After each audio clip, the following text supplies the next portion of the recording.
नमस्कार दोस्तों, बहुत स्वागत आप सभी का। मैं हूं सुशांत सिन्हा। पाकिस्तान की धुलाई जिस तरह से नरेंद्र मोदी सरकार कर रही है, वो तो आपने देखा। ऑपरेशन सिंदूर, उसके बाद दुनिया में एक्सपोज करना, और अभी भी नरेंद्र मोदी जो ब्रिक्स सम्मेलन के लिए गए हुए हैं, वहां भी उन्होंने पाकिस्तान को नया झटका दिया है। यहां जो लोग पूछ रहे थे कि अरे नरेंद्र मोदी के साथ तो कोई देश नहीं खड़ा, भारत के साथ कोई देश नहीं खड़ा, उन्हें आज बताऊंगा कि ब्रिक्स में नरेंद्र मोदी ने क्या किया है। चीन ने ऐसा कौन सा नया कांड किया है कि बीजेपी यहां राहुल गांधी पर आग बबूला हो रखी है, आज आपको यह भी बताऊंगा इस वीडियो में। और साथ ही क्या हाफिज सईद भारत आने वाला है, क्या पाकिस्तान हाफिज सईद को भारत को सौंप देगा, और इसको लेकर पाकिस्तान में क्या बवाल मच गया है, इस वीडियो में यह भी लेकर आया हूं। लेकिन पहले वीडियो को लाइक कर दीजिए। और आपके हिसाब से क्या हाफिज सईद भारत आ पाएगा या आ जाएगा, आपकी राय क्या है जरूर बताइएगा। लेकिन फिलहाल मैं आपको बताता हूं कि इस पूरे मामले में नरेंद्र मोदी जो ब्रिक्स सम्मेलन के लिए गए हुए हैं, उनके बारे में आपको बता दूं कि नरेंद्र मोदी का ब्रिक्स सम्मेलन में जाना, जिस तरह से वो वहां पर लगातार चीन को घेर रहे हैं, वो तो है ही है। लेकिन ब्रिक्स सम्मेलन में जाना और वहां पर कहना कि पहलगाम आतंकी हमला केवल भारत नहीं पूरी मानवता पर आघात है, ये नरेंद्र मोदी ने पाकिस्तान को एक और झटका दिया है। क्योंकि ब्रिक्स के अंदर चाइना भी है, ब्राजील है, रशिया है, इंडिया है, चाइना है, साउथ अफ्रीका है। तो सारे देश जो मौजूद हैं, उनकी अपनी अहम भूमिका। और वहां पर चाइना जो पाकिस्तान का दोस्त बनता है, उसके सामने बैठकर नरेंद्र मोदी ने फिर से कहा है कि भाई इसको छोड़ा नहीं जा सकता। और ब्रिक्स ने भी, सारे देशों ने मिलकर पहलगाम हमले की निंदा की है। यानी नरेंद्र मोदी लगातार पाकिस्तान को पूरी दुनिया में एक्सपोज करते जा रहे हैं, पूरी दुनिया के सामने ये मैसेज देते जा रहे हैं कि इसको अलग से मत मानिए बॉस, ये हमारे साथ कर रहा है, तुम्हारे साथ भी कभी भी करेगा, देखो अमेरिका में क्या किया था। और आप इसको अलग करके नहीं देख सकते कि भारत में हुआ तो हमको क्या फर्क पड़ता है। तो वहां पर पहलगाम हमले की ब्रिक्स के देशों से निंदा कराई है, उस चाइना के सामने, जहां चाइना में अभी आपको याद होगा वहां पर एक जॉइंट स्टेटमेंट आया था, तो वहां पर राजनाथ सिंह ने साइन करने से मना कर दिया था क्योंकि पहलगाम का नाम नहीं डाला गया था।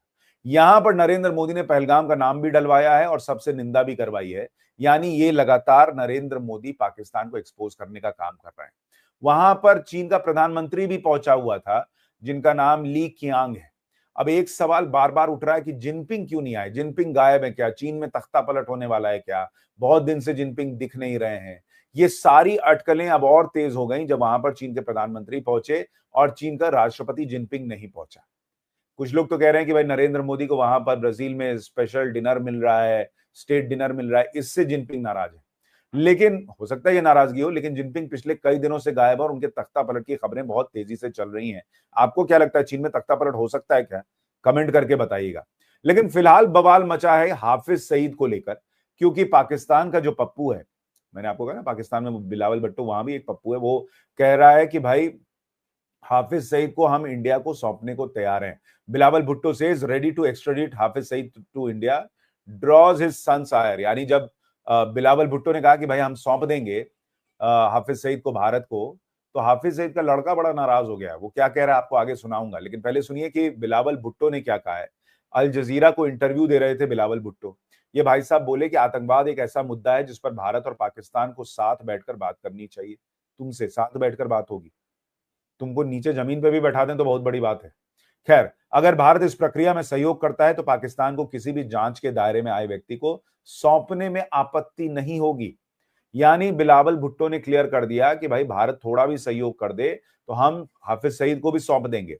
बिलावल ने यह भी स्पष्ट किया कि सईद और अजहर के खिलाफ जो मामले पाकिस्तान में दर्ज है वो आतंकी वित्त पोषण से जुड़े हैं, जिन पर मुकदमे चल रहे हैं। यानी वो ये कह रहे हैं कि टेरर फाइनेंसिंग का मामला जो है वो चल रहा है हाफिज सईद पर और मसूद अजहर पर।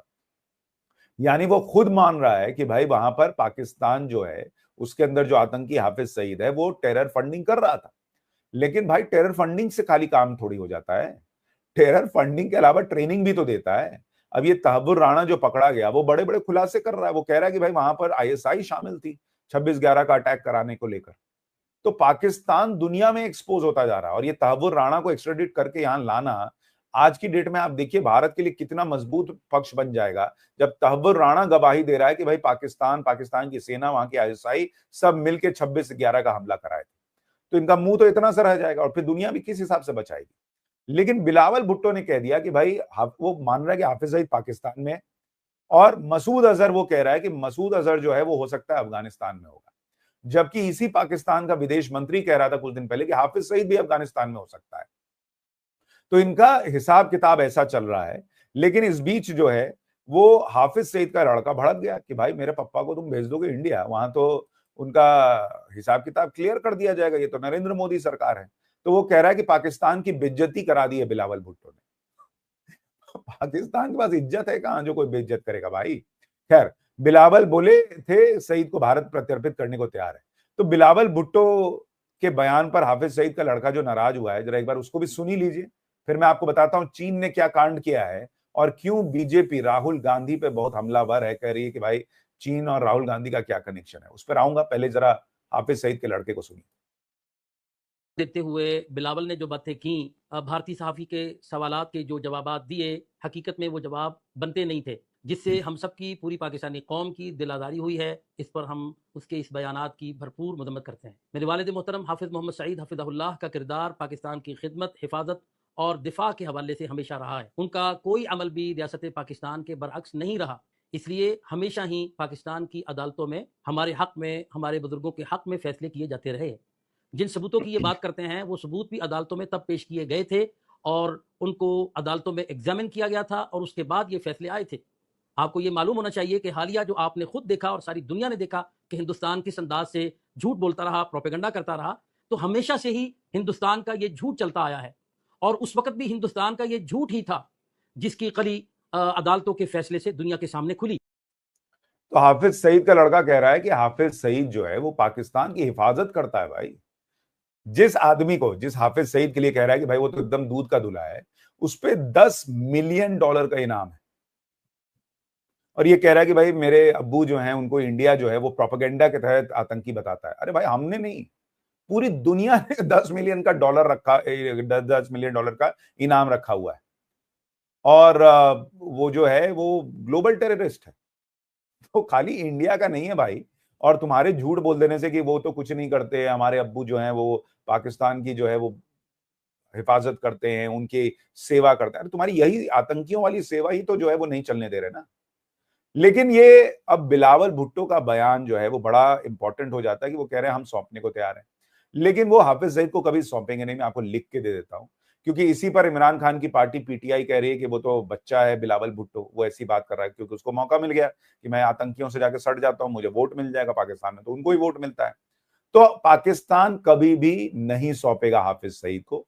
बिलावल भुट्टो सिर्फ नौटंकी कर रहा है क्योंकि उसको दुनिया को ये दिखाना है कि भाई हम तो देखिए हम तो तैयार हैं, हम तो तैयार है, ले जाओ उठा के हाफिज सईद को। लेकिन वो हाफिज सईद को सौंपे न सौंपे भारत को फर्क नहीं पड़ता, सौंप दे तो बहुत अच्छा, नहीं सौंपेगा तो भी मैं आपको कह रहा हूं कि हाफिज सईद किसी ना किसी दिन ठोक दिया जाएगा। कितने दिन अंडरग्राउंड रहेगा, हालत उसकी कैसी हो रखी है तो दुनिया ने देखा है। खैर अब मैं आता हूं चाइना पर कि चाइना ने क्या कांड किया है। लेकिन उससे पहले आज लोग राहुल गांधी का पुराना बयान याद दिला रहे हैं सोशल मीडिया पर कि राहुल गांधी पूछते थे ऑपरेशन सिंदूर के दौरान कि भारत की कितने प्लेन गिरे, कितने रफेल गिर गए बताओ जरा। जो रेवंत रेड्डी हैं वो पूछते थे कि कितने रफेल गिरे ये बताओ जरा, और बीजेपी कहती थी कि भाई ये पाकिस्तान के बब्बर हैं और भारत में जो है भारत ने ऑपरेशन सिंदूर में पाकिस्तान को कहां कहां ठोका इनको ये नहीं जानना है, भारत के कितने रफेल कितने विमान गिर गए इनको ये जानना है। ये सवाल आज सोशल मीडिया पर लोग इसलिए पूछ रहे हैं और इसको शेयर कर रहे हैं क्योंकि आज की डेट में बड़ी खबर ये आई है कि ऑपरेशन सिंदूर के बाद राफेल को लेकर चीन ने जो है वो अफवाह फैलाई थी। ये फ्रांस की खुफिया रिपोर्ट में खुलासा हुआ है। इस रिपोर्ट का दावा है कि चीन ने एआई फुटेजेस का इस्तेमाल किया, जो जानबूझकर राफेल की छवि बिगाड़ने के लिए एक पूरा प्रोपेगेंडा चलाया पाकिस्तान के साथ मिलकर। और इसीलिए बीजेपी हमलावर है और पूछ रही है कि राहुल गांधी क्यों पूछ रहे थे। चाइना कर रहा था, समझ में आ रहा था क्योंकि उसको अपना हथियार बेचना था, उसको साबित करना था कि राफेल तो बेकार है, हमसे हथियार लो, हम शानदार माल दे सकते हैं। पाकिस्तान का फायदा था कि वो अपने पब्लिक के सामने कह सके कि भाई हमने राफेल मार के गिरा दिया है। लेकिन राहुल गांधी का इतना इंटरेस्ट, कांग्रेस पार्टी का इतना इंटरेस्ट, विपक्ष का इतना इंटरेस्ट इस बात को जानने में क्यों था कि भारत के कितने राफेल गिरे हैं। आज ये सवाल लोग पूछ रहे हैं जब से ये रिपोर्ट आई है। और इस रिपोर्ट में दिखाया गया है कि भाई किस तरह से आप देखिए फर्जी जो सोशल मीडिया थे उनसे फोटोज डाली गई। जैसे ये फोटो डाली गई कि उसको इस सोहेल तारिक ने कि I have double checked one India fighter jet is down, maybe Rafale. और जबकि सच क्या निकला कि ये मिग 29 कभी गिरा था और उसका फुटेज था, जो कि बता दिया गया कि ऑपरेशन सिंदूर के दौरान राफेल गिर गया है। और ये नीला टिक तो आज की डेट में इसकी कोई वैल्यू तो रह नहीं गई, क्योंकि एलन मस्क ने ट्विटर खरीदने के बाद जिसको बोला जिसके पास पैसा है ले जाओ, ये तो महीने में सब्सक्रिप्शन के साथ हम तुमको देते हैं कि ले जाओ नीला टिक लगा लो। तो लोग सोचते हैं नीला टिक वाला कर रहा है तो वेरीफाइड होगा, कोई रिस्पॉन्सिबल आदमी होगा। लेकिन इस तरह के कई अकाउंट्स बनाए गए। फ्रांस की खुफिया रिपोर्ट में दावा है कि पाकिस्तान और उसके सहयोगी चीन ने राफेल की इमेज खराब करने के लिए सोशल मीडिया पर झूठी खबरें फैलाई, हेर फेर की गई फोटोज जो है वो डाली, एआई जनरेटेड कंटेंट और वीडियो गेम के फुटेज का इस्तेमाल किया ये दिखाने के लिए कि राफेल गिर गया है। फ्रांस के रिसर्चर्स ने पाया कि लड़ाई के दौरान, जब लड़ाई चल रही थी, ऑपरेशन सिंदूर चल रहा था, 1000 से ज्यादा नए सोशल मीडिया अकाउंट बनाए गए जो चीन के टेक्निक को बेहतर बनाने का दावा कर रहे थे। यानी चाइना पाकिस्तान के साथ मिलकर खेल कर रहा था। अभी आपको याद होगा आर्मी के डिप्टी चीफ ने बताया था कि चाइना लगातार अपने सैटेलाइट्स के जरिए लाइव इनपुट दे रहा था पाकिस्तान को कि भाई देखो भारत ये करने जा रहा है, अभी बहुत मार देगा, अभी मार देगा। और इसलिए पाकिस्तान जब डीजीएमओ लेवल की बातचीत कर रहा था तो उस वक्त बता रहा था कि देखिए हमको जानकारी है कि आप हमको मारने आ रहे हैं, प्लीज ऐसा मत कीजिए, हम सरेंडर करने को तैयार है। पाकिस्तान ये बोल रहा था। तो एक तो वहां मदद कर रहा था, दूसरा चाइना का इंटरेस्ट ये था कि उसके लाइव हथियार जो है वो चेक हो जा रहे थे कि चलते हैं कि नहीं चलते हैं, जो भारत ने फोड़ दिए। अब उसको ये साबित करना था कि भाई राफेल खराब है, तो उसने प्रोपेगेंडा फैला दिया कि राफेल जो है वो गिर गए गिर गए गिर गए। और भाई किसी भी युद्ध में कोई भी जेट गिर सकता है, इसमें कौन सी बड़ी बात है, गिरे या नहीं गिरे। अभी तक भारत ने इसके बारे में कुछ नहीं बताया, लेकिन गिर गए तो कैसे गिर गए, क्या वहां पर डॉग फाइट हुई, उस तरह से कुछ हुआ, क्या हुआ, वहां पर आसमान में लड़ते हुए गिरे, किस तरह की परिस्थिति में गिरे नहीं गिरे, ये बहुत अहम हो जाता है जब आप टेक्निक की और टेक्नोलॉजी की बात करते हैं। लेकिन चाइना चूंकि दुनिया के आर्म्स मार्केट में खुद को स्टैब्लिश करना चाह रहा था, इसलिए उसने इस तरीके के प्रोपेगेंडे का सहारा लिया। लेकिन सवाल यह है कि क्या राहुल गांधी भी इस प्रोपेगेंडा में फंस गए, कांग्रेस पार्टी भी फंस गई, उन्होंने सोशल मीडिया पे देखा और ये सवाल पूछना शुरू कर दिया। और दूसरी बात, अगर प्रोपेगेंडा चल भी रहा था तो किसी भारतीय को क्यों फंसना चाहिए? भाई हमारे गिरे नहीं गिरे, आप जो है वो अलग से जाके मिल लेते रक्षा मंत्री से, विदेश मंत्री से समय लेके बात कर लेते, अगर इतना इंटरेस्ट था जानने का। लेकिन सोशल मीडिया पे लिखना, ये साबित करने का प्रयास करना कि भाई देखो भारत के राफेल गिर गए, इसको लेकर आज सवाल पूछ रहे हैं लोग कि भाई चाइना कर रहा था तो समझ में आ रहा था, लेकिन राहुल गांधी क्यों पूछ रहे थे, कांग्रेस पार्टी क्यों पूछ रही थी, ये बीजेपी भी पूछ रही है और पहले भी पूछती रही है कि भाई राहुल गांधी का इतना इंटरेस्ट क्यों है, कांग्रेस पार्टी का इतना इंटरेस्ट क्यों है जानने में कि कितने राफेल गिरे। तो चीन का जो प्रोपेगेंडा है, जो जो कांड है ना, वो अब सामने आ रहा है। और मैंने पहले भी आपको कहा था कि चीन पाकिस्तान के पीछे से उसको पंप कर रहा था कि जाके लड़ो लड़ो लड़ो, क्योंकि चीन किसी का सगा नहीं है। और भारत अब ये बात समझते हुए चीन को एक्सपोज कर रहा है, चीन से जैसे टैकल करना है चीन को वैसे कर रहा है। ये नरेंद्र मोदी का जो सबसे लंबा विदेश दौरा है, ये चीन को ही टारगेट करते हुए। और वहां ब्रिक्स में तुम खड़े हो साथ में, तो खड़े भी रहेंगे, लेकिन तुमको ठोकते भी रहेंगे और भारत को मजबूती से आगे बढ़ा